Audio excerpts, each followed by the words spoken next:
wasn't terribly motivated. But again, I'm in school. You don't quit school. That background from my parents was you go and you get a degree, and because you need a degree, and so you're going to stay in school and you're going to do a good job. But of course, I'm paying for it; they're not, and so they're also not keeping up with me and supervising me. Looking at my grades, and so I took Spanish one year because my girlfriend was taking Spanish, and I got a D in the class because I wasn't interested in actually taking Spanish at the time. I was just interested because I was dating this girl who was going to take Spanish. And so for a period of time when I first got started, I was terribly unmotivated. I was a really, really bad student. So I've actually been at both ends of the spectrum where I'm getting lousy grades and not going to class and sleeping in class. I once slept through a final, or half of the final. So it was 2 hours. I slept through the first hour of it, and then my buddy woke me up, and I took the final, and I still did better than he did. But that was so that was essentially my first 5 years. So I took 5 years to get my first degree. I actually have 3 bachelor's degrees. I have a Bachelor of Science in Business Administration that I got from North Dakota State University. And when I was my last year, I started looking at what am I going to do with this degree now when I get out. And there didn't seem to be very good job prospects at the time. Recruiters were saying there's 200 to 300 job applicants for every business management position you could get out there, so you need to have something that makes you stand out. I also hadn't bothered to look into any internships, which I should have, so man, I was just doing all the wrong stuff, basically. I wasn't making myself marketable, I wasn't making myself stand out, and part of it was I didn't know what I wanted to do. I was just getting a degree to get a degree because that's what I was supposed to do. And so I finally started to look my last year, my senior year, and say, what should I actually do if I don't want to stay in business? And I actually went to the Career Counseling Center for the first time and started looking at information and found occupational therapy. I don't know if you know what an occupational therapist is, but occupational therapy is grounded in psychology. It actually started back in World War I, where combat soldiers would be experiencing shell shock and post-traumatic stress disorder. And at the time, that was all new. They really didn't understand any of that.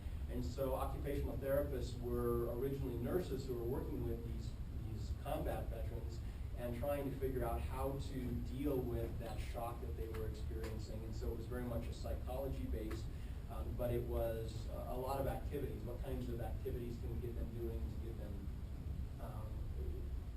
back integrated into society and deal with those experiences that they had during the war. And over time, it progressed into a much broader field where it's both psychology, but there's also physical. You think of physical therapy. So you have physical therapy and occupational therapy. Physical therapists work with the body, but typically they're working with the lower extremities, walking, gait. Occupational therapists work with the upper extremities, so shoulders, arms, hand movements tend to be more in the realm of occupational therapy. And so it was a very broad field. You could work with children who have cerebral palsy, for example, and you can teach them how to do basic things for themselves, to eat, feed themselves, to change their clothes. Those kinds of things are part of occupational therapy. So occupational therapy basically became anything that a person does as an occupation. If you are a student, or as a child, or as a mother or father, or as an employee, those are all occupations. And so if you were unable to carry out those occupations, then an occupational therapist would figure out how to help you do that, either through adaptive technologies or retraining you, or just techniques and tools that would help you get there. And so I'm thinking this is a nice broad field because I can work with kids, I can work with adults in business, I could work with seniors, lots of opportunities. Looks like an interesting field. And so I looked at schools that offered occupational therapy, and I also wanted to get out of North Dakota because it's really cold up there. Average winter temperatures are down around 0 and often negative for weeks at a time, and that was just getting old. I ended up going to Eastern Kentucky University. It just worked out that school accepted me. And so I go to Eastern Kentucky University and I start in the OT program. This time I'm actually motivated. So my second round as an undergraduate, I'm going to actually put effort into this. Plus, OT at the time was super competitive. So in order to get into the program, I'm going to EKU, and I wasn't accepted going in. I got accepted to the school, but to get into the OT program, basically required a 4.0.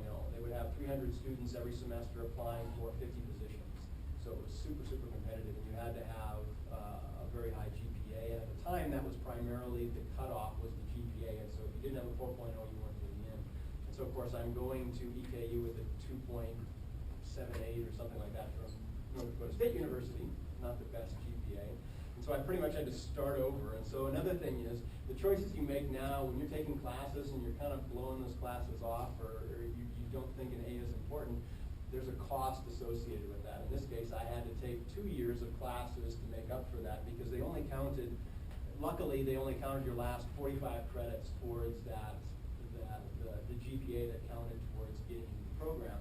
And so I took my first 2 years and just got straight A's, and I did really well, taking things like anatomy and physiology and tough classes, but was able to do them because I was actually motivated and interested in it. So another thing is, identifying what you're really interested in. If you're taking IS classes and you're finding you're not as interesting as you thought, then maybe it's the wrong field for you, really. You want to be in a field where you're actually interested in the coursework because it really does map to the kind, whether you're going to have an interest in that field later on.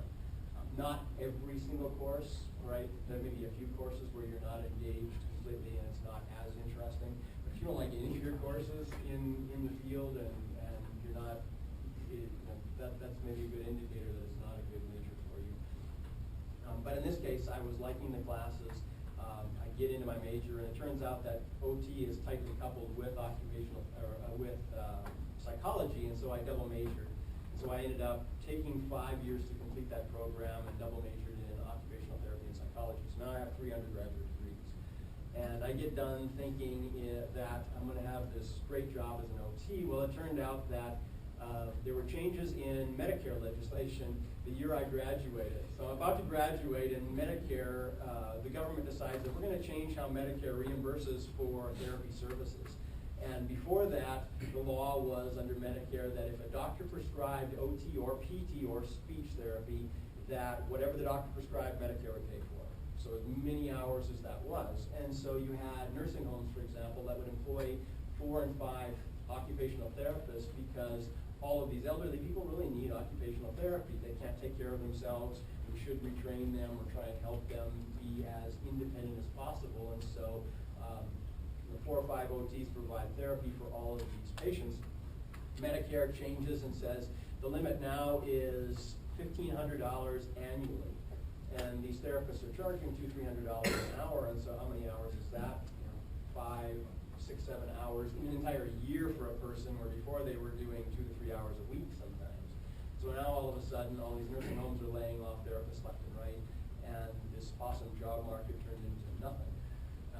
When I graduated with my 50 cohort, I sat for my national certification exam 3 months after graduation, and only 6 out of the 50 had jobs at that point. So it's a really crappy market. So another thing is to understand what kind of a market you're getting into, what kind of job prospects there are. In IS, unless somebody figures out how to drop an EMP and totally wipe out IT altogether, job prospects are going to be pretty good. We are more and more dependent on technology, and so the potential for jobs in this field, at least in the near future, is good. And it looked that way, of course, for OT, and that was a function of legislation. And so then I had to find something else to do. I couldn't get a job at the time, and frankly, I kind of got a little demotivated later in the program, and so I ended up just going to work for some temp positions. I worked for Fidelity Investments as a brokerage rep for a while, and I worked in a couple other temp positions. And then my father-in-law came to me. My father-in-law worked in healthcare as a vendor.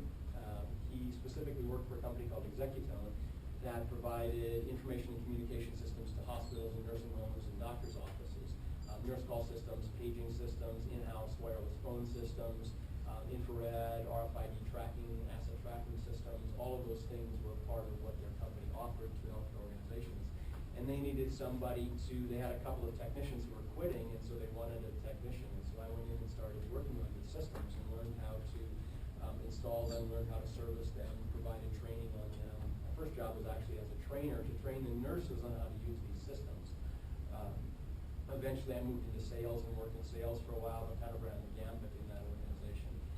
Working in hospitals, I basically covered the state of Kentucky, southern Ohio, and southern Indiana, and so I and I did that for 6 years. But after about the third year, about the third year, I realized that I didn't want to do that for the rest of my life, and I was actually missing academics. So I really liked the academic environment. I'd spent 10 years as an undergraduate and enjoyed most of it, even when I wasn't doing my best classes.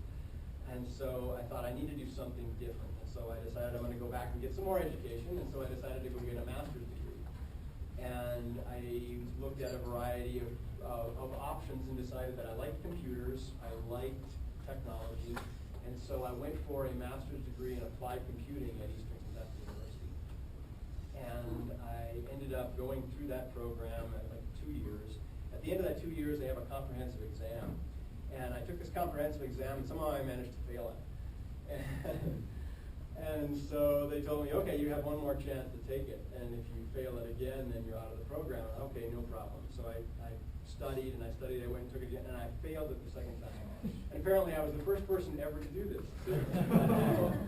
So, interesting life experience. I was pretty pissed. I was mad. I was thinking, man, I just spent 2 years and a whole bunch of money paying for this program, and now they're not going to give me a degree. And fairly upset, and then all of a sudden I thought, you know what, that's life, I just need to move on. And so I decided, what can I do? And I found out that, well, I can go get an MBA, and most of my courses would carry over to that, and I would just need one more year. And I'd actually applied to PhD programs also, because one of my faculty members had talked me into going to get a PhD. He says, you like the academic environment, you seem to be pretty good at it. This was before I failed the exam. He said, you should get your PhD. So I actually applied to PhD programs, and I got accepted to 2 programs at the University of Kentucky and at the University of North Carolina. And I failed this exam, and I have to call up both schools and tell them, I'm not going to get my master's degree. Is that a problem? Both of them said, absolutely. You can't come to our program without a master's degree in hand. So we're sorry, but we're going to have to retract our offers. So again, I'm kind of upset about that. And I ended up switching. I go into the MBA program, and I reapplied the next year, but instead of applying to those programs, I applied to Georgia State University. And I hadn't done that the year before because I had missed their application deadline, but they're actually one of the best IS programs, PhD granting programs in the country. And they ended up accepting me. I finished my MBA. I graduated my graduation was July 26th. And I had to be in Atlanta a few days later. So basically, I packed up a U-Haul, packed up our van, our U-Haul, and all of our stuff from our house. Drove the U-Haul to graduation, walked through graduation, and kept on going. Forget dinner. Yeah. And spent 5 years there, and ended up getting my PhD from Georgia State University in computer information systems. And my dissertation and my research was healthcare focused because that was my background. I spent 6 years working as a vendor, and I had experience as a clinician working as an OT. So I never got paid to work as an OT, but I had done internships where I actually worked in a hospital, providing care for patients, doing therapy at the bedside, documenting care in patient records. And so I had that experience, and then I had it from the vendor side about how do we actually provide these kinds of systems and collect information and make that information available to those clinicians. And so for me, it was a natural fit to do that. And so my dissertation was in a hospital looking at Epic. Epic is an electronic medical record system. Renown uses Epic. There are others that are out there, but that is one of the bigger ones. Epic. Do you know what Epic? Yes, correct. Yeah. And so Epic is a fairly popular one, EMR right now. And I ended up finding a hospital back where I came from. So I was in Atlanta, but I went back to Cincinnati where I had been working and got into a hospital there that had Epic.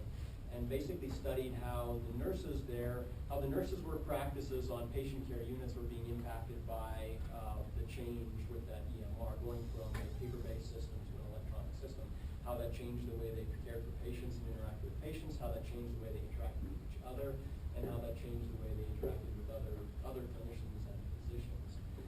Because my background is also in psychology, I was interested in behavior more than, I'm more managerial, behavioral oriented than I am technical oriented, so I have some technical skills, but ECHODAL's the very technical end of what we have in our department. I'm at the more managerial end of it. I know some things.